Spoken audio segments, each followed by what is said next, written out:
Well, good morning, everyone, and welcome to Tales for Tots. Rye Library has wonderful programs this summer. Hope you are going to enjoy them.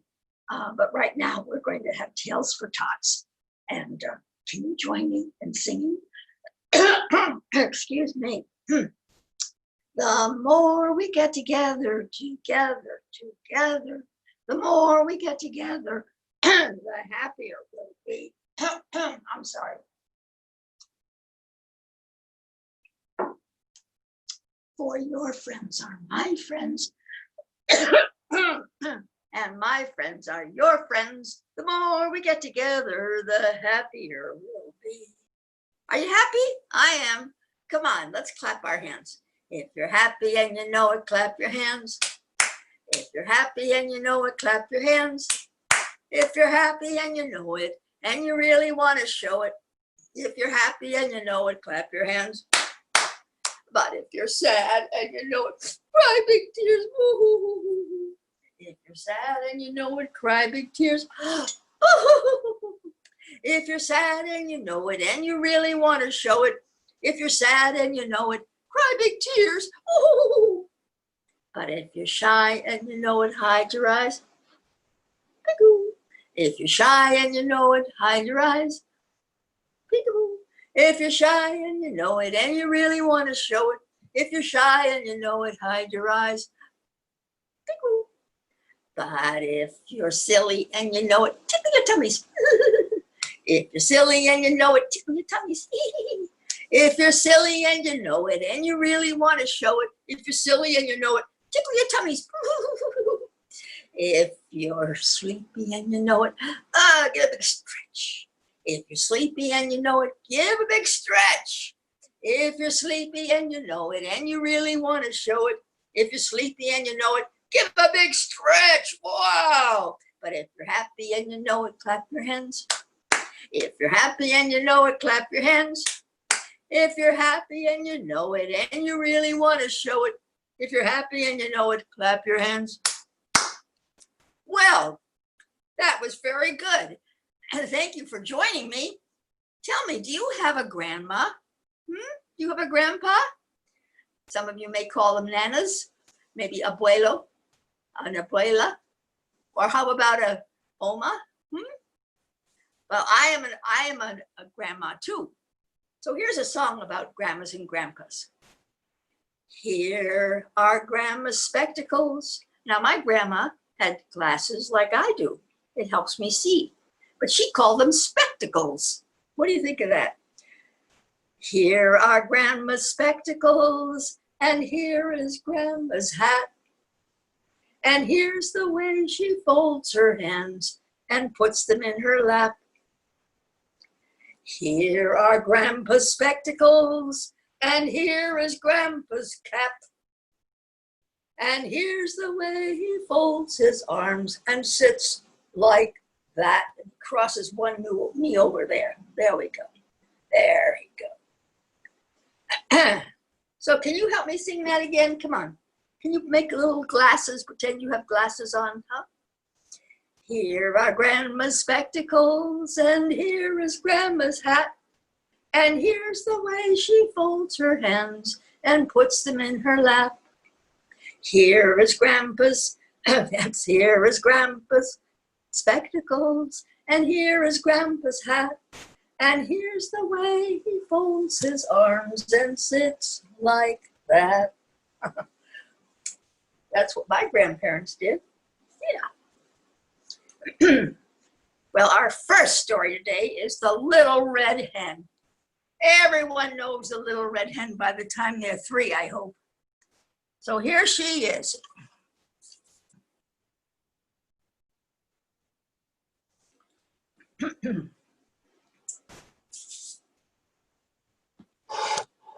Now, once upon a time, there was a little red hen, and she and her babies lived in the farm barnyard with the pig and the mouse and the duck.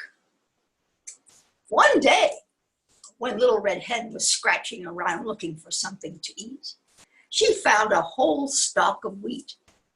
"Oh," she said to her companions, look what I found. I have some wheat. Would you help me plant it? Not I, said the pig. I'm too tired. Not I, said the mouse. I'm too little. Quack, quack, quack, quack, quack. Not I, said the duck. I'm too busy. So the little red hen said, well, I'll do it myself. And she went out into the garden and planted the wheat. Well, who will help me water the wheat? Not I, said the pig. I'm too tired. Wait, not I, said the mouse. I'm too little. Not I, said the duck. I'm too busy. So the little red hen took the watering can and went and watered the wheat. Well, pretty soon, as she took care of her wheat, it grew and grew and grew. And pretty soon, she had a beautiful field of wheat. And here it is. And it was ready to cut down. Now, what is she going to do with that? Well, she went to the barn and got the big scythe. That's like a big knife that she would cut it with. That's what the farmers use. And so she said, who will help me cut my wheat? Not me, said the pig. I'm too tired. But not me, said the mouse. I'm too little. Not me, said the duck. I'm too busy. Very well, I'll do it myself. So she worked all day cutting down all the wheat. Now in the wheat stalks are little seeds. Do you see those little seeds? So she's going to take those little seeds to the mill.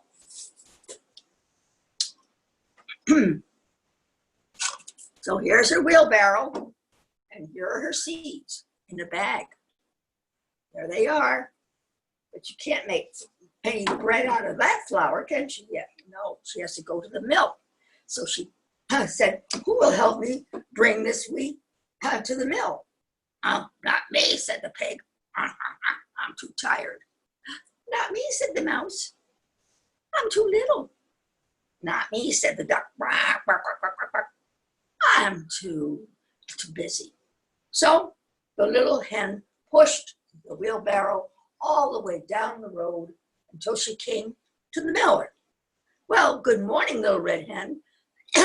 What can I do for you? Well, I wish you would grind up my wheat into flour for me, please. I'd be glad to.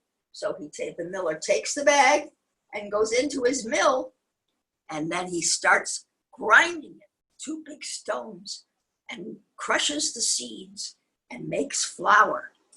And then he brings back to little red hen the bag of flour, and she puts it in her wheelbarrow and pushes it all the way home. Well, said the little red hen, who will help me bake the bread? Not I, said the pig. I'm too tired. Not I, said the mouse. I'm too little. Not I, said the duck. I'm too busy. So the little red hen said, very well, I'll do it myself. And she did. She went in and she baked a whole loaf of bread. And oh, the smell was just delicious. And the pig was looking at it very greedily. Oh boy, this is going to taste good. Oh boy, said the mouse, yum, yum. I love those crumbs. And the duck, quack, quack, quack, quack, I love bread. Ha, ha, ha. Well, she said, who is going to help me eat it? Oh, I will, said the pig. I will, said the mouse.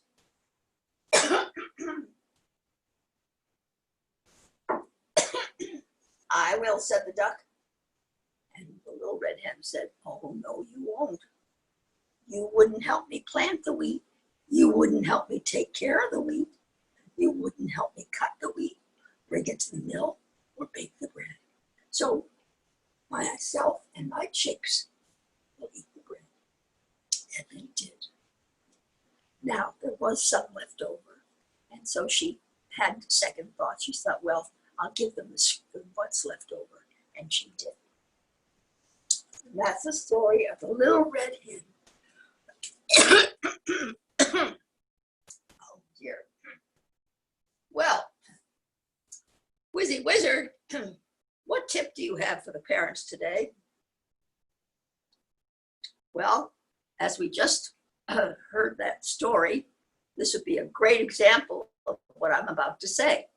When your children have become very fluent in their language, ask them to recount a story or an event in sequence, in order.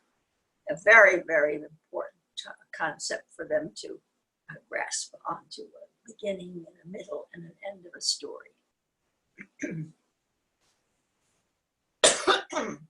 Well,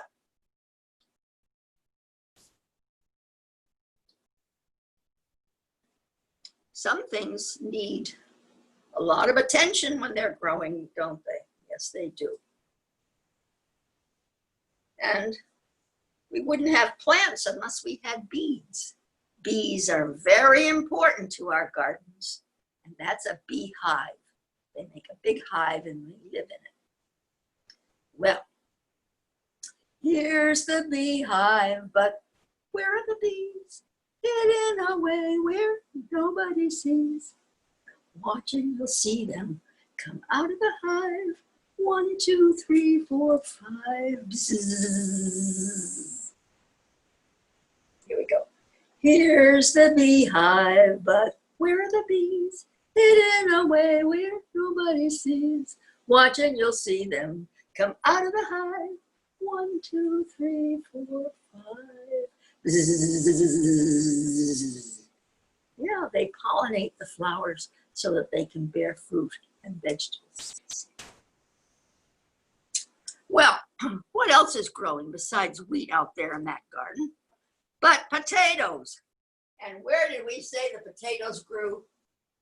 Underneath the ground, right? That's right. Poor potatoes underground. Never get to look around. Never get a chance to see butterfly or bumblebee. Poor potatoes never look at the fishes in the brook. Never see the sunny skies. What a waste of all those eyes. And those are those little dimples that potatoes have. But they really can't see, no. So here we go, unless they're Mr. Potato Head. Okay, so let's see if you can do this with me. I bet you've heard this enough at my story times. Poor potatoes underground, never get to look around, never get a chance to see butterfly or bumblebee. Poor potatoes never look at the fishes in the brook, never see the sunny skies. What a waste of all those eyes. Yes, that's right.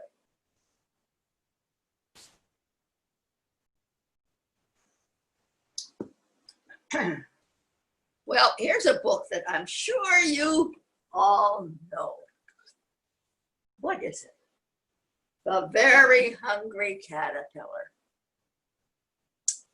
And it's going to be a little awkward. I should have thought of this.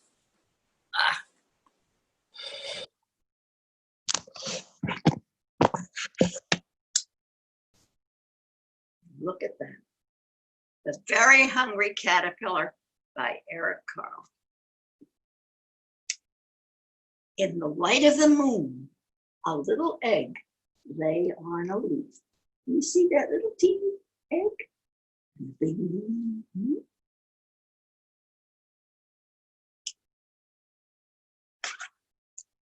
One Sunday morning, the warm sun came up and pop! Out of the egg came a tiny and very hungry caterpillar. And there he is.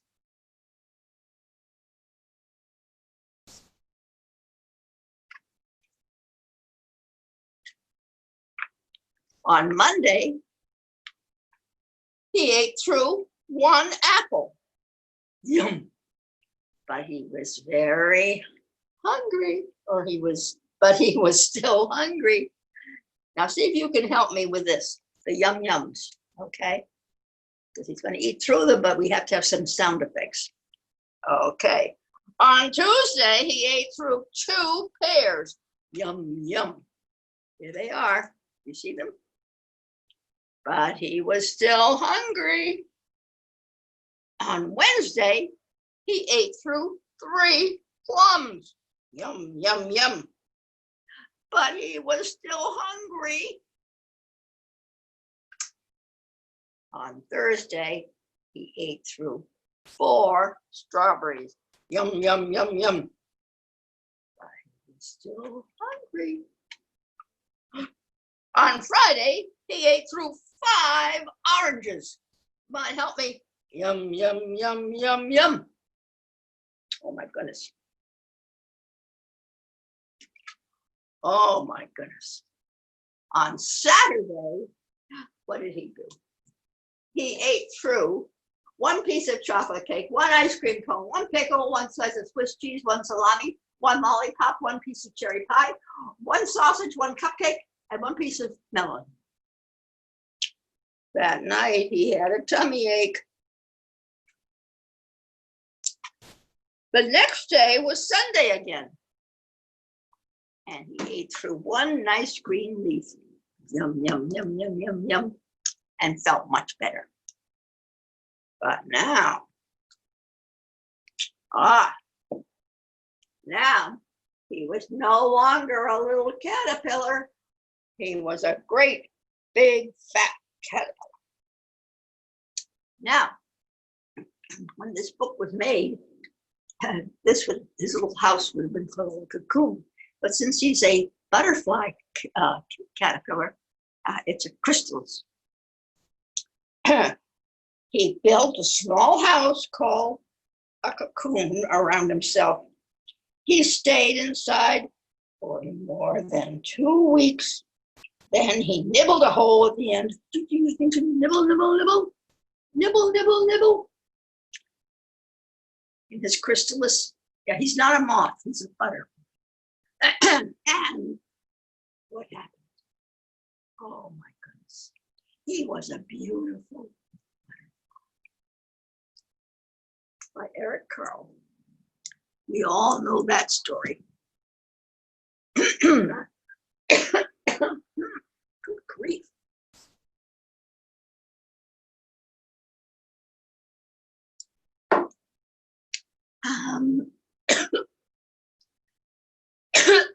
I'm bringing home a baby bumblebee. Won't my mommy be so proud of me? I'm bringing home a baby bumblebee. Ouch! It stung me. Well, of course, they have to make sure that no one hurts them, right? And so they have little stingers, so they're very good for the garden, but we just keep away from them. But usually they'll keep away from us. It's really the yellow jackets that get kind of nasty. Here we go. I'm bringing home a baby bumblebee. Can't you pretend that you have a bumblebee? Huh? Come on. I'm bringing home a baby bumblebee. Won't my mommy be so proud of me? I'm bringing home a baby bumblebee. Ah! It stung me. No, we don't try to pick them up. Well, this farmer has a lot to do. So he asked this little boy to help him, and he's not such a little boy either. Little boy Blue, come blow your horn. The sheep's in the meadow. Where are those sheep? All the way over there. The cow's in my corn. Where is that little boy that looks after my sheep? Uh-oh. He's under the haystack, fast asleep. Will you wake him? Oh, no, not I. For if I do, he's sure to be crying. Why would he cry? A little ashamed that he wasn't doing his job, right? We all have jobs to do. Little boy Blue, come blow your horn. The sheep's in the meadow. The cow's in my corn. Where is that little boy that looks after the sheep? Why, he's under the haystack, fast asleep.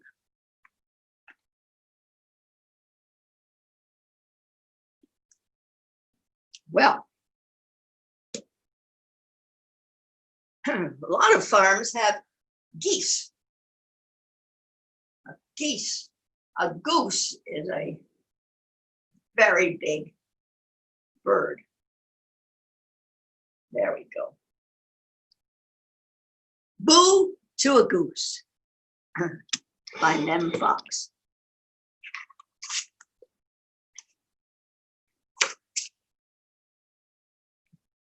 I'd dance with a pig in a shiny green wig, but I wouldn't say boo to a goose.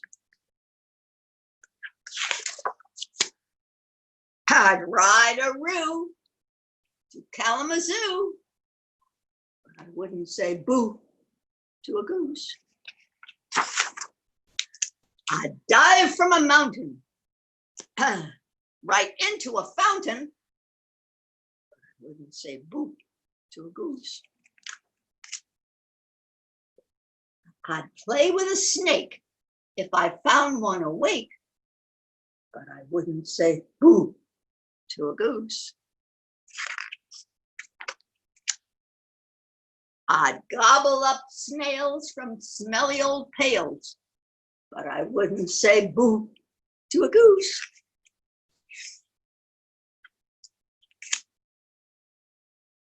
I'd take a long walk from here to New York, but I wouldn't say boo to a goose. I'd swim with a whale without growing pale, but I wouldn't say boo to a goose.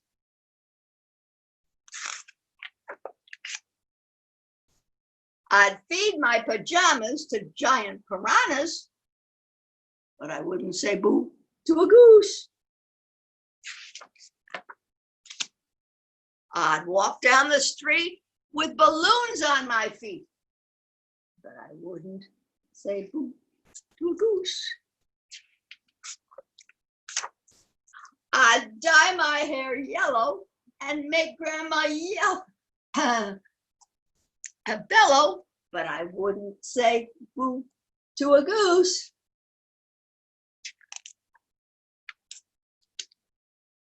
I'd walk on my knees by a hive full of bees, but I wouldn't say boo to a goose. I'd eat all the butter from here to Calcutta, but I wouldn't say boo to a goose. I'd skip across town with my pants hanging down, but I wouldn't say boo to a goose.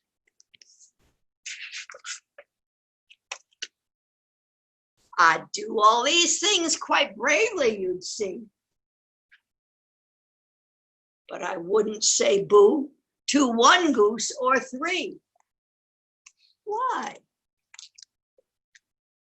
A goose once said boo to me.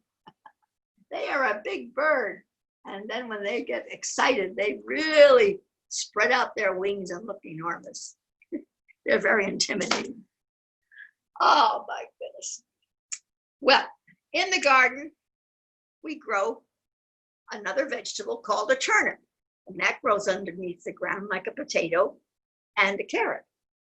And here is Nicholas Ned. Oh my goodness me.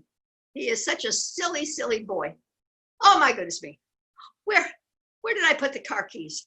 Oh, I've lost my car keys. I can't find my purse. Oh my goodness. Where are the children? What happened to the children? Oh, they're all in the car. All right, okie doke. Oh, Nicholas Ned, he lost his head and put a turnip on instead. Whoop. Now what happened to his eyes? Huh? Got covered up. He thought, but alas on me, he couldn't see. He thought it was night and went to bed. Oh, I don't know, Nicholas, that's pretty silly. Here we go. Oh, Nicholas Ned, he lost his head and put a turnip on instead. but alas on me, he couldn't see. He thought it was night and went to bed. Oh, oh my goodness. Just calm down. You'll be fine. Absolutely. Well, of course, if we make pea soup, we do have to have some peas, right? And the peas grow in the garden on a vine. They grow in pods. And how many did we say we had in here? We had, what, 5? But I only need 3 for my soup. So would you help me count them? 1, 2, 3.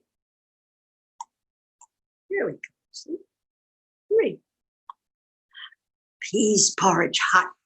Peas porridge cold. Peas porridge in the pot, 9 days old. Some like it hot, and some like it cold. And some like it in the pot, 9 days old. Here we go. Peas, come on, stir. Stir, it's gonna scorch, it's gonna burn on the bottom if you don't stir. Peas porridge hot. Peas porridge cold. Peas porridge in the pot, 9 days old. Some like it hot, and some like it cold. And some like it in the pot, 9 days old. Yum. 2nd day is better. I don't know about 9 days. Well, let's see what we have here. We have my teddy bears that need a nap. It's getting late in the morning here.